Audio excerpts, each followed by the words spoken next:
BSc part second के छात्रों के लिए फिजिक्स फर्स्ट पेपर है, थर्मोडायनेमिक्स एंड स्टैटिस्टिकल फिजिक्स। उसका यूनिट फर्स्ट चल रही थी और मैक्सवेल वेग वितरण नियम आप लोगों ने पढ़ा था पिछले वीक। और मैक्सवेल वेग वितरण नियम के एक्सपेरिमेंटल वेरिफिकेशन के लिए आज हम यहाँ डिटेल में दो प्रयोग समझेंगे, जो उसके समर्थन में जिन वैज्ञानिकों ने उसके जो परिणाम थे उसकी सहायता से ये पाया कि मैक्सवेल वेग वितरण नियम सही है। ठीक है, तो स्टार्ट करते हैं हम आज फिजिक्स लैब में। हम देखिए, मैक्सवेल वेग बंटन फलन या मैक्सवेल वेग वितरण नियम है, उसका प्रायोगिक सत्यापन आज हम यहाँ करने जा रहे हैं। पहला जो एक्सपेरिमेंट है वो किया था जार्डमैन और को, दो वैज्ञानिक थे। उन्होंने निम्न उपकरण बनाया। पहले आप इस चित्र को समझ लें यहाँ पे कि क्या कह रहा है ये।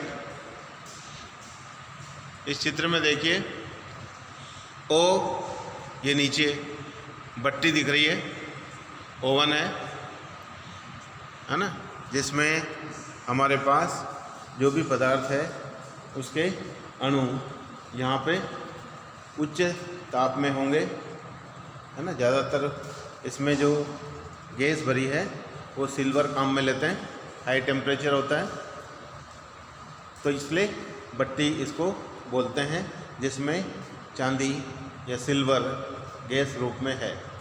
और यदि अगर उच्च ताप है तो इसमें दाब भी उच्च होगा, और इसमें अगर छिद्र कर दिया जाए उससे क्या करेगी, गैस के जो अणु हैं चांदी के वो तीव्र रूप से सरल रेखा में बाहर आएंगे। सामने S1 और S2 दो प्लेट रखी हुई है, स्लिट हैं, उनमें छिद्र है, और सीधी रेखा में गति करने के लिए उनके छिद्र को इस तरह से क्रमागत बड़ी साइज, छोटी साइज और S3 का जो छेद है वो उससे और कम होगा, तो वो आगे बढ़ते जाएंगे। और जब S2 से जो गैस के अणु बाहर निकल जाएंगे, सामने S3 में C सिलेंडर है जो लगातार घूम रहा है, और उसमें जो छेद है वो S3 पर है। A एक्सिस हो गई। अगर जो सीधी रेखा में जा रहे हैं और जब ये सिलेंडर घूमता है और S3 S1 S2 के सामने होगा छिद्र, तब तो वो गैस के अणु उसमें प्रवेश कर जाएंगे, वरना उसमें नहीं जाएंगे। ये चक्र सिलेंडर घूमता है, सामने ग्लास प्लेट G लगी हुई है, ठीक है, और वो इस तरह से लगी हुई है कर्व्ड रूप में, छोटे रूप में। जब इसके व्यास को, है ना, इस सिलेंडर के व्यास को पार करके वो दूसरे सिरे पर पहुंच जाएंगे, उनका वेग ऐसा है, तो ग्लास पर टकराने के बाद वो सिल्वर के अणु क्या करते हैं, चिपक जाते हैं। ठीक है, तो जिनका जितना वेग, ज़्यादा वेग होगा वो उस ग्लास प्लेट के राइट हैंड साइड में जाएगा, और जो धीरे है वो पीछे की तरफ आएगा। ठीक है, तो इस तरह से उनके संख्या प्राप्त करके ग्लास की प्लेट पे हम इसके परिणामों की व्याख्या करेंगे। तो जॉर्डमैन और को ने क्या कहा कि इस चित्र में O एक भट्टी है, S1 S2 रेखा छिद्र हैं, C सिलेंडर है और A अक्ष है, G कांच की प्लेट है। चित्रानुसार O भट्टी में चांदी गैस के रूप में भरी हुई है, उसमें अणुपुंज S1 S2 छिद्रों से गुजरते हुए S3 से सिलेंडर C में प्रवेश करते हैं, और सिलेंडर C अक्ष A के सापेक्ष 6000 परिभ्रमण प्रति मिनट, यानी 6000 रिवोल्यूशन पर मिनट हो रहा है वहाँ पे, है ना। वो जो घूम रही है उसका जो चक्र है वो क्या कर रहा है, 1 मिनट में 6000 चक्कर लगा रहा है। ठीक है, तो उसमें जो छेद है, जब उसमें से गैस के अणु, अब छिद्र सामने होगा पहली बार, तब तो गैस के अणु जाएंगे, और लास्ट में जो प्लेट लगी है उसका जो व्यास है उतनी वो दूरी तय करने के बाद ग्लास की प्लेट पे जो तीव्र है वो जल्दी पहुंच जाएगा। तो सामने उसका जो चक्रण है उसकी आप वेलोसिटी बढ़ा घटा सकते हैं, लेकिन यहाँ पे उसने फिक्स रखी, जार्डमैन को ने क्या रखा, 6000 रिवोल्यूशन पर मिनट, यानी 1 मिनट में वो 6000 चक्कर पूरे करता है। अर्थात अणु सिलेंडर में केवल उस लघु समयांतरालों की